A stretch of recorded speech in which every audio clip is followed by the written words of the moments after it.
Hey everybody, this is a quick video in case you have a Jensen CAR910 car radio receiver. There's a 910W, there's a 910X.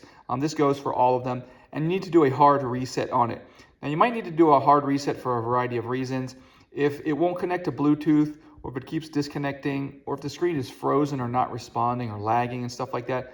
Any of these sort of troubleshooting issues, a lot of them can be fixed with a hard reset, and it's real easy to do. Now this will restore the default factory settings, so you will need to set some things up again if you do this.